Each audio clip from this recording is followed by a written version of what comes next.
आज जो है आंगनवाड़ी महिलाएं जो है नई दिल्ली के जंतर मंतर पर प्रदर्शन कर रही हैं और लगातार इनका प्रदर्शन 2 दिन से चल रहा है। आज दूसरा दिन है प्रदर्शन का और भारत के विभिन्न राज्यों से जो है आंगनवाड़ी महिलाएं आई हैं। आइए जानते हैं इनकी मांगे क्या है। मैडम अपना नाम बताएं। हमारा ನನ್ನ ಹೆಸರು ಹರ್ಕಾಣಿ ಅಂತ. ನಾವು ಬಳ್ಳಾರಿ ಕರ್ನಾಟಕ ಬಳ್ಳಾರಿಯಿಂದ ಬಂದಿರೋದು. ಈಗ ನಾವು ಏನು ಹೋರಾಟ ಯಾಕೆ ಮಾಡ್ತಿದೀವಿ ಅಂದ್ರೆ ನಮ್ಮ ಏನು ಮೋದಿ ಸರ್ಕಾರ ಬಂದು 12 ವರ್ಷ ಆಗಿದೆ. ಆದ್ರೂ ಇಲ್ಲಿವರೆಗೂ 1 ರೂಪಾಯಿನೂ ಸಹ ನಮ್ಗೆ ಗೌರವಧನ ಮಾಡಿಲ್ಲ. ಅದು ಕನಿಷ್ಠ ವೇತನವನ್ನ ಕೇಳ್ತಾ ಇದೀವಿ. ಕನಿಷ್ಠ ವೇತನ ಸಹ ಜಾರಿ ಮಾಡಿಲ್ಲ. ಮಾಡ್ಲೇಬೇಕು ಅಂತ ಹೇಳಿ ಬರೀ ಕೆಲಸಗಳನ್ನ ಹೇಳ್ತಿದ್ದಾರೆ. ಪೋಷನ್ ಟ್ರ್ಯಾಕ್ ಅಂತ ಹೇಳಿ ಮೊಬೈಲ್ಗಳನ್ನ ಕೊಟ್ಟಿದ್ದಾರೆ. ಅದು ಒಳ್ಳೆ ಜಿಬಿನೂ ಇಲ್ಲ.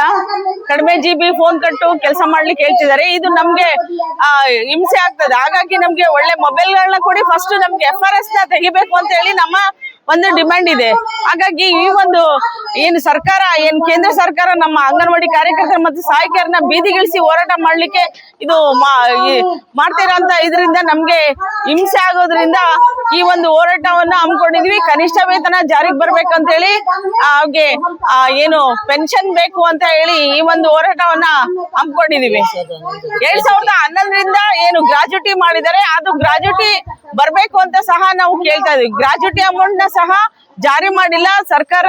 ಕೇಂದ್ರ ಸರ್ಕಾರ ಆಗ್ಲಿ ರಾಜ್ಯ ಸರ್ಕಾರ ಆಗ್ಲಿ ಬೇರೆ ಬೇರೆ ರಾಜ್ಯಗಳಲ್ಲಿ ಸಹ ಕನಿಷ್ಠ ವೇತನ ಎಲ್ಲೂ ಇಲ್ಲ. ಹಾಗಾಗಿ ಕನಿಷ್ಠ ವೇತನ ಜಾರಿ ಮಾಡ್ಬೇಕು ಅಂತ ಹೇಳಿ ನಮ್ಮ ಒಂದು ಈ ದಿನ ಹೋರಾಟವನ್ನ ಹಮ್ಮಿಕೊಂಡಿದ್ವಿ. ಎಲ್ಲಾ ರಾಜ್ಯಗಳಿಂದ ಈ ಒಂದು ಹೋರಾಟವನ್ನ ಹಮ್ಮಿಕೊಂಡಿದೀವಿ. Thank you.